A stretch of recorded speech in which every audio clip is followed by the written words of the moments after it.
Professor Romel Banlawi, ang Pangulo po ng Philippine Society for International Security Studies. Sir, magandang umaga. Hapon. Magandang hapon. Thank you for joining us. Good afternoon, Professor. Good afternoon, Professor. Yes, sir. Good afternoon. Sir, I understand, kakatapos na ata ng inyong forum dyan sa QC, where you had several guests, including several Chinese scholars. Ang topic was peaceful settlement of disputes in the South China Sea. Can you give us a quick update? Ano nang pag-usapan dyan? Well, napag-usapan dito na maraming mga peaceful options to manage our differences in the South China Sea. We heard the China side, but we also made it known to the Chinese people that this is the China side. Okay, so klaro naman na this is the China side. Yes, sir. Yung sa China side, of course, isa sa mga malinaw na in-emphasize nila, sandali, may feedback yata tayo, sorry may narinig ang feedback kasi. Hello? May feedback ka Yes, tayo. wala naman, sir. wala. From our end, sir, Wala you're kasi, clear sir. naman from our end. Okay, sige. Wala naman. Oo. Okay.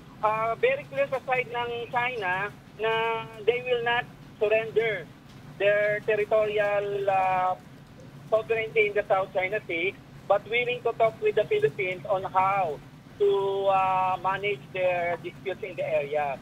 Ngayon, kung how to manage their disputes in the area, that's subject to the negotiations of the two parties na dapat gagawin ng dalawang bansa. Yes, sir. Actually, kakatapos lang ng, this is very timely because kakatapos lang ng joint working group on the declaration of the Code of Conduct of Parties in the South China Sea, which was hosted here in Manila last week, April 9 to 11. This brought together ASEAN officials, Chinese officials to talk about the Code of Conduct, which is 20 years, more than 20 years delayed. When you say maraming peaceful options that were suggested in terms of resolving the disputes, what were some of them? Isang nga to sa mga peaceful options is one, the implementation of the 2002 Declaration on the Conduct of Parties in the South China Sea. Second, yung conclusion of the Code of Conduct in the South China Sea. And third, kung anong mapagkakasunduan ng bawat bansa through bilateral negotiation. Kasi yung DOC sa COC, multilateral yan. Multilateral. Okay. So, pero I have to emphasize na yung DOC na sinay ng 2002 at yung ninegotiate ngayon na COC ay walang intention to resolve yung ongoing territorial dispute and maritime jurisdictional conflict. Ang intention lang ng mga agreements na to ay paano ma-avoid yung conflict sa South China Sea, paano ma-promote yung cooperation, at paano ma-uphold yung tinatawag na good order at sea. Pero when it comes to settlement of territorial disputes and settlement of maritime jurisdictional conflicts, it will all depend on how the parties will negotiate for its eventual resolution. So, Prof, they are open to peaceful resolution ng mga tensions sa South China Sea, pero hindi nila i-recognize yung UNCLOS decision na kasama sila sa UNCLOS at hindi nila i-dismantle yung kanilang artificial islands na nagsimula sa mga bato sa ating EEZ at saka yung kanilang 11 dash line ay hindi nila babawiin. So, parang may contradiction yun doon sa openness nila sa peaceful settlement ng disputes kung meron silang ganung bottom lines. Yung mga issues na po na yan ay mahirap pong kanyan, mahirap yang isettle dahil mga national positions yan. Mahirap yang isettle, pero merong solution dyan, yung China, yung tinatawag na shelving the dispute. Isi-shelve mo yan and work for joint development, yung tinatawag na Deng Xiaoping formula. Ano yun? Professor, anong reaction ng Philippines? Kasi hindi ba, yung 2002, wala pa yung mga artificial island nilang yan Kung magka-code of conduct tayo yun, we'll actually be, we will be affirming the status quo. Ano ba tayo specific, ano ba tayo? May reaction ba tayo, Philippines? Doon sa sinabi nila? Oh, that the main bone of contention right now kung bakit nagkakaroon ng significant delay for the conclusion of the Code of Conduct in the South China Sea because of the new realities na na-create ng China after we filed the arbitration case sa kanila na nagkaroon na ng nagkaroon na ng new reality sa South China Sea, nagkaroon na ng mga artificial island sa mga areas at mga land features na kontrolado ng China. So that's the new reality. And after doing that, ngayon, ang China ay sinasabi na don't change the status quo. After changing the status quo. So that's now the difficult situation that we find ourselves. Kasi ngayon, ina-account ng China ang Pilipinas dahil sinasabi nila na we are changing the status quo in the South China Sea by improving our facilities in Ayungin Shoal. And China is saying that after building artificial islands in their non-occupied features. Kaya very problematic ngayon yung situation dyan. Ngayon, ang issue ngayon na kinakaharap ng mga bansa sa ASEAN, okay, given the new reality, okay, how can we deal with it, given the new reality? Kaya nga sabing gano'n, sige, given this new reality, let us conclude the negotiation of the Code of Conduct in the South China Sea. Nagbigay na nga ng timeline yung Foreign Ministry ng China. Ang timeline na binibigay niya ay 2026 na makonclude yan. Ngayon, gusto ko lang yan ang problema, di ba, Professor? Kung pipirma tayo dyan, ibig sabihin, we are acquiescing to yung mga ginawa nila eh. Pipirma tayo, we will be affirming the status quo. Ginawa na yan eh.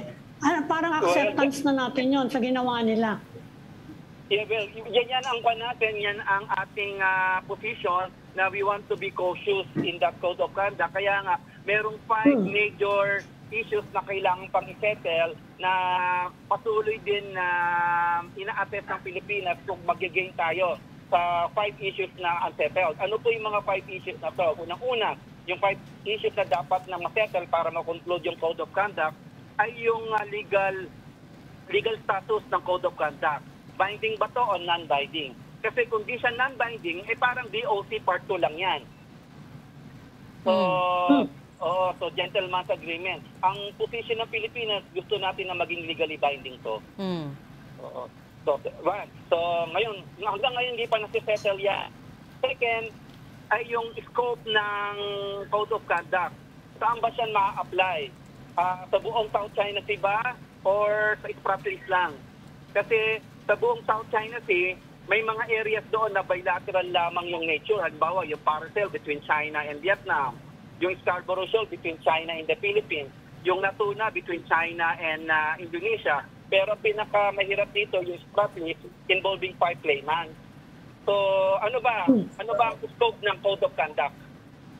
Yung territorial scope niya, geographic scope niya, di pa nasisettle yan kung applicable siya sa lahat ng area sa South China Sea or sa Spratlys lang kung saan merong 5 claimants. So, matagal na kasi, Prof, matagal na itong proseso ng Code of Conduct eh. Anong kaibahan ngayon? Anong kaibahan nitong discussion ngayon dun sa matagal ng proseso na na-stall na Code of Conduct?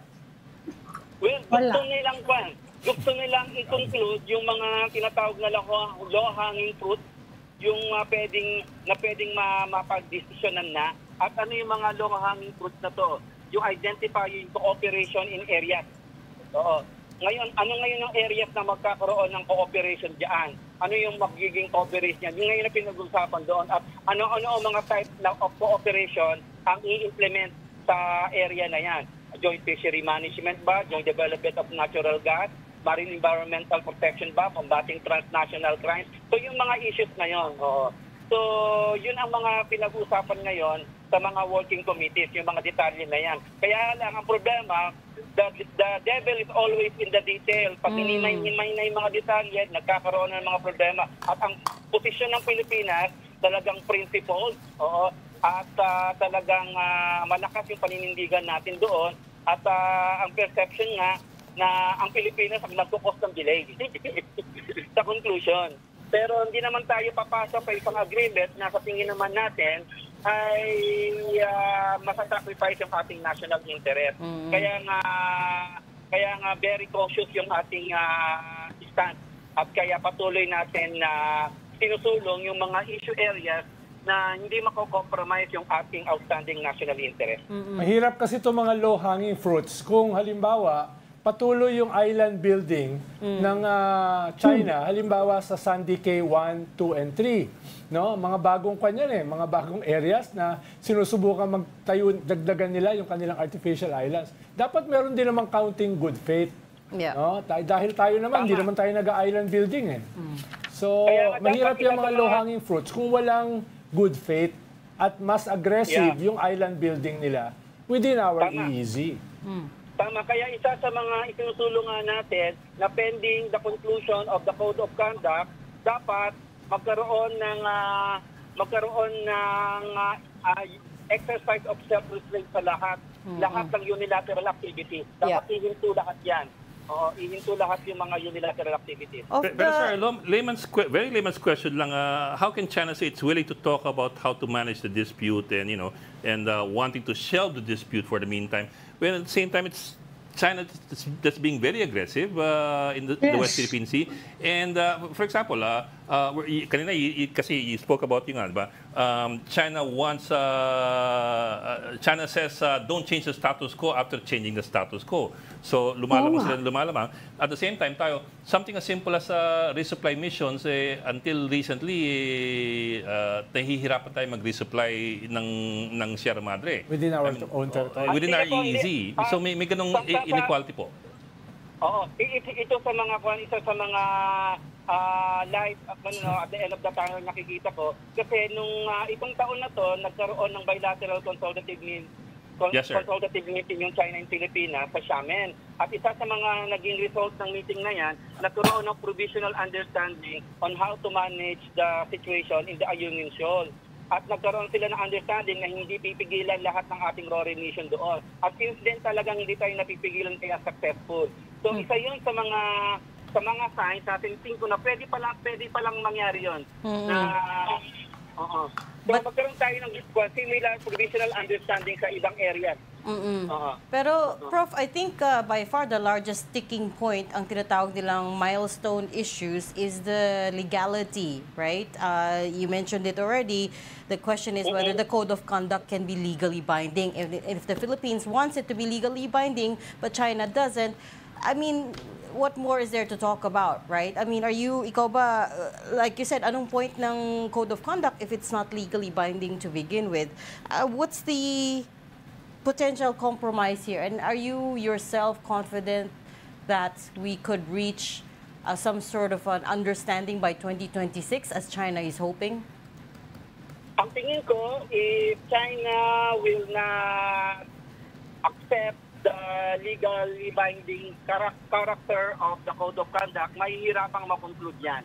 So, I think dapat mag-compromise yung China dyan na pumayag siya na maging legally binding to kasi magiging paperless agreement toothless agreement to kung di siya magiging legally binding. And that has been the position of ASEAN and not only the position of China, of the Philippines.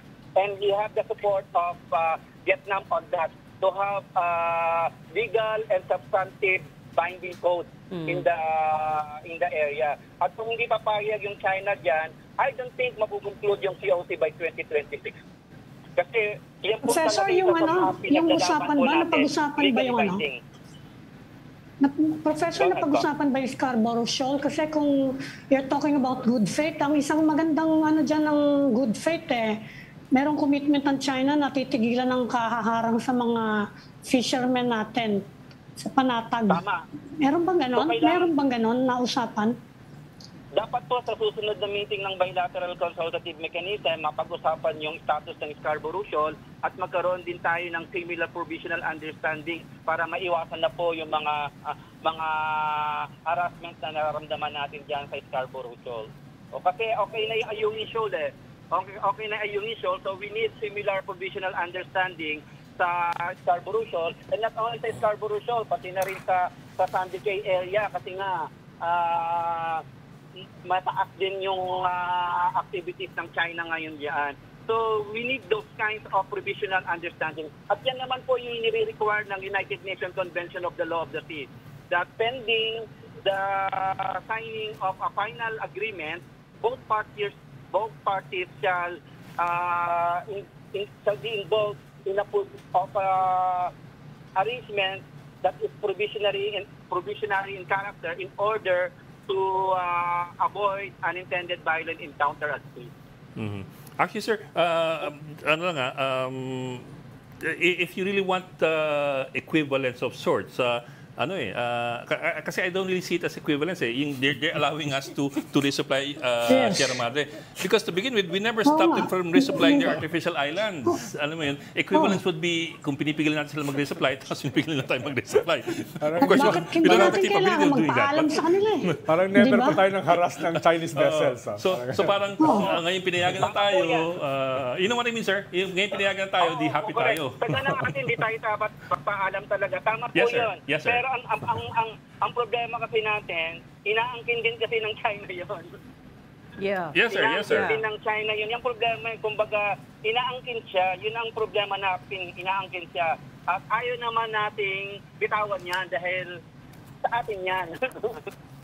So, we have to face the reality na merong claim yung China. And we have to deal with that. We have to deal with that.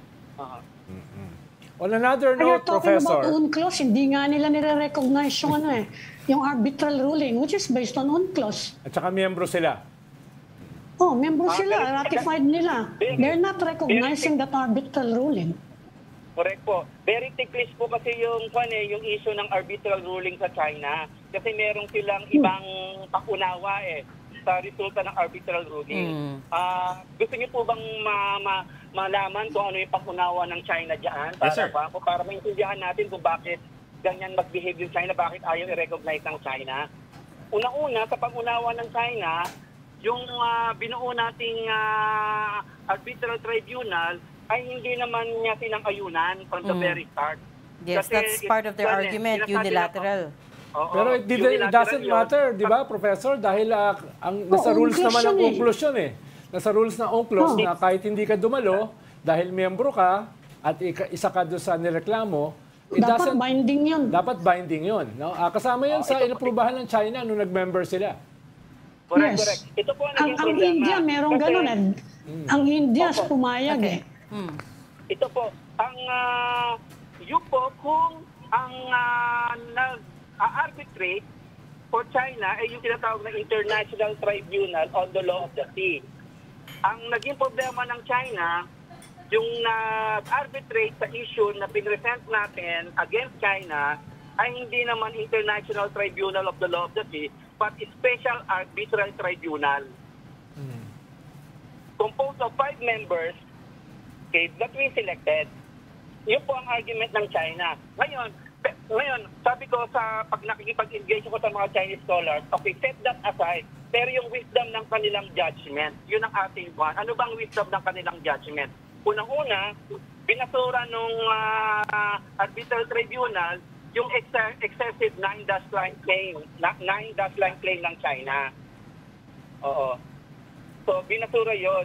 So, yun ay malinaw na hindi sinasang-ayunan ng arbitral tribunal yun. Sa tingin ng China, okay, granted na hindi sinasang-ayunan ng arbitral tribunal yun, ang tingin nila ay yun lang ay isang legal opinion ng tribunal at hindi siya legally binding. Yung po Kahit naman nila. Tumingin ka lang, Professor, tumingin ka lang sa mapa dyan, makita mo naman, sobra naman na yun. Layo. Sobrang expansive na yung claim na yun. Okay.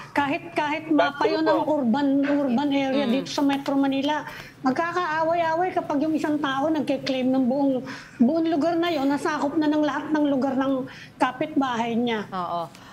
Professor, Professor, earlier you talked about new reality. Given the new reality, you said no. I'm assuming you're referring to the fact that President Trump, in his second term, has appended the global order.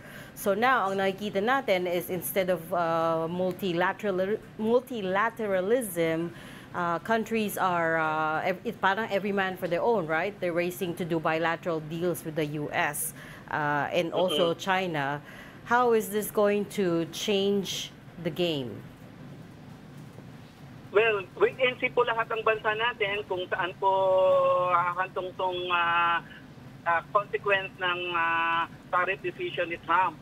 and if this will affect also the situation in the South China Sea. Kung po tayo, wait and see decision po tayo niya. But what we know is that Trump's recent decision is now changing the world order. Kakaroon po ngayon ng mga changes. How these changes will take shape, di pa po natin alam. But mataas po ngayon yung uncertainties ngayon sa international system. At napaka-unpredictable po ngayon ang situation.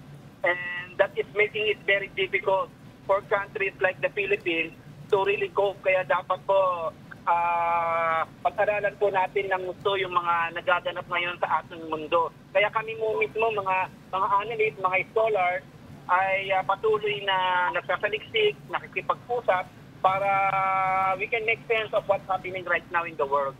Kaya nga po, in-invite ko po yung 5 scholars to the Philippines para unang-una, maintindihan nila yung Philippine position.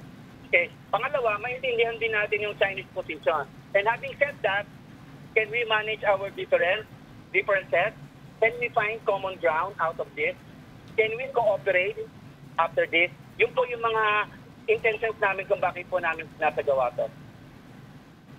Ang problema lang natin, Professor, yung mga bottom lines ng China, mga bottom lines within our own territory. Tayo, wala tayong ipang bottom line eh. Dahil basically defensive lang tayo eh. So, yun yung kwan dito, yung sinasabi siguro ni Ed na parang medyo magkaiba eh. No? Magkaiba. Tayo yung defensive eh. No? Kaya, ang batel lang natin is the UNCLOS decision na walang basis yung 9 or 11 dash line, no? Na ginawa ng 11 ngayon. Yun lang ang ating batayan eh. No? Dahil nga, territory natin yung pinapasok eh. Wala naman tayong pinapasok na EEZ o territorial waters ng China. Kaya hindi sila, chill lang sila, cool lang sila. Tayo yung medyo anxious dahil teritoryo natin yung ini-invade. Inakamkam. So to say that we want to keep the status quo means we're going to allow this aggression to continue. Including the island building ng China. Yun nga po ang kwan. Talagang very problematic talaga ngayon ang situation dahil nabago na nung China yung situation sa South China Sea because of their artificial island building. At hindi lang po yung artificial island building. Nagbago na rin po yung capability ng China ngayon. Yung military capability po ngayon ng China ay mas sophisticated po ngayon compared before. At tayo hindi pa tayo nakakupog sa kanyang klaseng military achievements ng China. So we need to deal with this new situation. And how we can deal with this new situation? So yan po ngayon ang aming tinututukan ngayon kung paano po ma-deal with the current situation without compromising our core national interest in the West Philippine Sea. To complicate matters, Professor, after Holy Week, may mga grupo na nais maglunsad ng movement para i-free yung ating tatlong mga kababayan ng mga bata na hinuli sa China for spying, for espionage. Opo. No, yan, mag-scale up yan. No? Ano ba tingin nyo dyan sa tatlong mga bata na scholar mismo ng China na hinuli for espionage, allegedly dahil sila daw ay membro ng Philippine Spy Agency? Naku po, dapat po mapagtanggol po natin yung ating kababayan dyan dahil ako rin naniniwala na itong mga to hindi pwede mahirap gawin yung So, tingnan po natin kung paano natin paano i-handle ng China yung investigation nila, paano natin masusulong yung kapatan ng mga tatlong hinuli. Mahirap po kasi hindi pa ako privy sa information na nakalap ng China kung bakit sila nag-conclude na spy yung mga yon. At di ko rin naman kilala yung tatlo na to na mga bata. Ang information ko lang ay yung testimony ng isang Palawan na official na sinasabi na yung mga batang hinuli ay mga estudyante sa China, sa Hainan pa nga. Pero hindi ko po kabisado yung mga detalye ng pagkakahuli ng tatlo na to. Pero nakakaawa naman kung inosente itong mga to at hindi maganda sa relasyon ng dalawang bansa na magkaroon ng ganitong illegal arrest. Okay. Mm. Sige sir, maraming salamat for joining us this afternoon. Professor Romel Banlawi, Pangulo po ng Philippine Society for International Security Studies. Thank you sir. Thank you, sir. Thank you Thank so you, much Professor. for having me. God bless you. Okay.